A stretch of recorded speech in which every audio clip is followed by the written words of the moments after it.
Maka malam Isra' Mi'raj ni Allah pun arah, wahai Jibril, pi bawa Muhammad. Sedih lama dah Muhammad.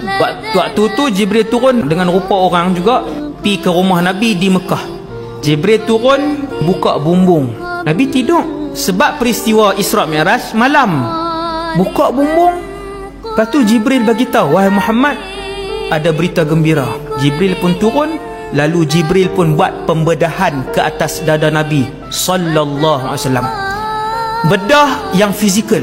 Cerita saya bawa malam ni insya-Allah kesemuanya sahih. Maka malaikat Jibril belah dada Nabi, bersihkan dengan Zam-Zam, kembalikan.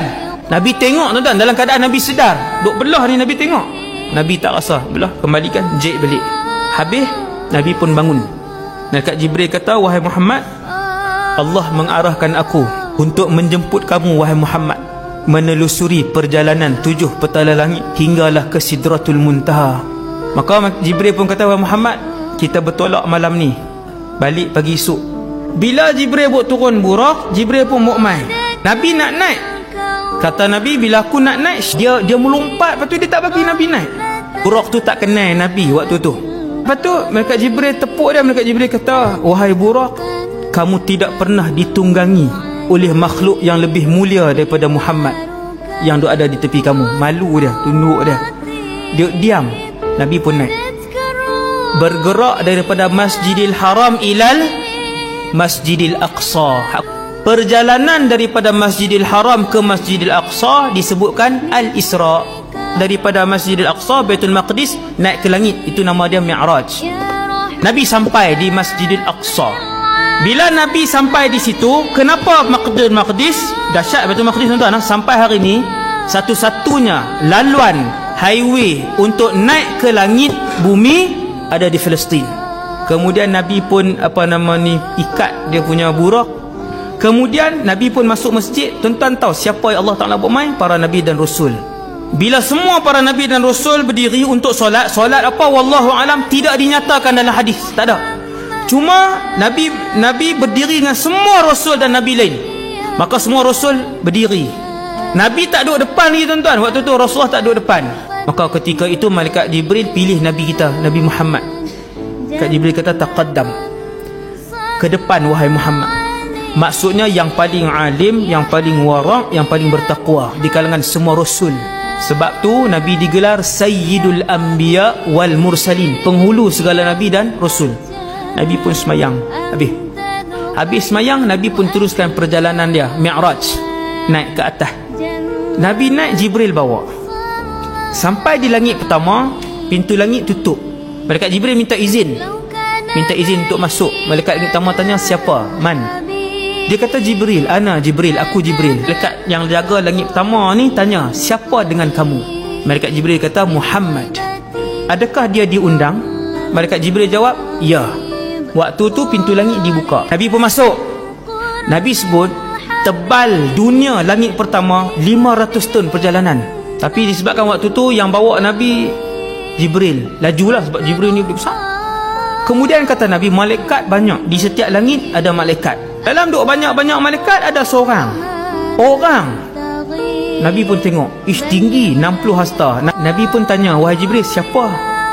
Malaikat Jibril kata, ayah kamu Adam, pi bagi salam. Nabi pun pi, assalamualaikum. Nabi Adam jawab, waalaikumsalam, selamat datang anak yang soleh dan Nabi yang soleh.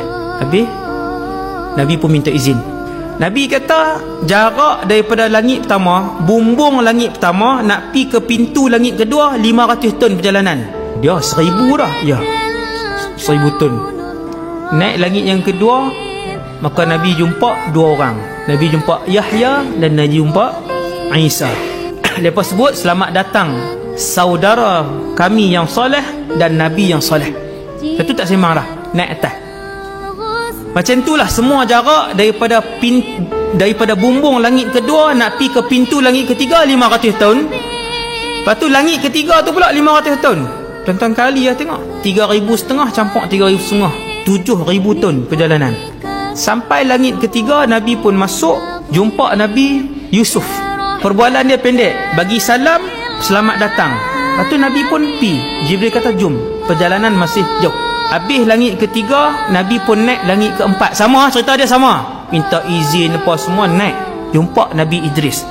Lepas tu pergi ke langit kelima, jumpa Nabi Harun. Sampai langit keenam, jumpa Nabi Musa alaihissalam. Bila Nabi nak pergi tu, dia menangis. Dia tunduk, dia menangis. Nabi tanya, kenapa Musa menangis? Malaikat Jibril jawab, Musa menangis kerana melihat umat kamu lebih ramai daripada umat dia yang masuk syurga. Lepas tu Nabi Muhammad pun pergi naik. Nabi pun tengok di langit ketujuh ada bangunan. Indah bangunan tu. Nama bangunan tu Baitul Ma'mur. Baitul Ma'mur ni Kaabah malaikat. Nabi kata ada malaikat Allah Ta'ala cipta dia daripada hari pertama rokok sampai bila-bila. Nabi kata aku tengok para malaikat ada yang sujud daripada hari pertama Allah Ta'ala cipta sampai bila-bila. Dan aku melihat para malaikat yang solat, mereka berada dalam satu saf yang lurus. Dalam duk ramai malaikat, tiba-tiba ada satu orang manusia relax je, dia duk sandak kat Baitul Ma'mur. Nabi kata betapa muka dia sama dengan aku. Nabi tanya, wahai Jibril, siapa dia tu? Jibril kata, Ibrahim alaihissalam.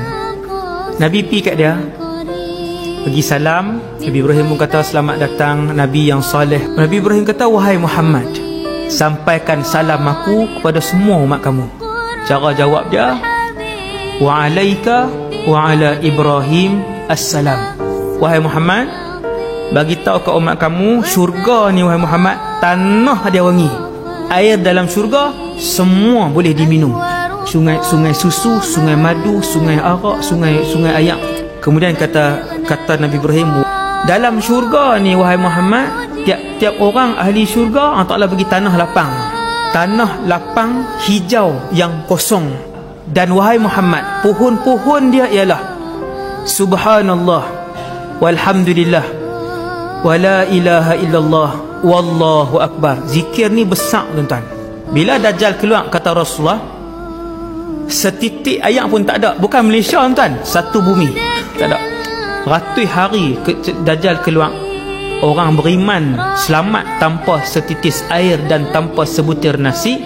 Mereka diselamatkan oleh satu zikir. Nama zikir tu subhanallah walhamdulillah wala ilaha illallah wallahu akbar. Zikir yang sama. Sebab zikir ni tuan-tuan, orang munafik takkan berzikir banyak. Cara nak kenal diri kita Allah selamat daripada munafik ataupun tidak, Allah sebut dalam Quran, munafik takkan boleh berzikir banyak. Dan kemudian Nabi pun naik meneruskan perjalanan. Panjang lagi lah kisah dia.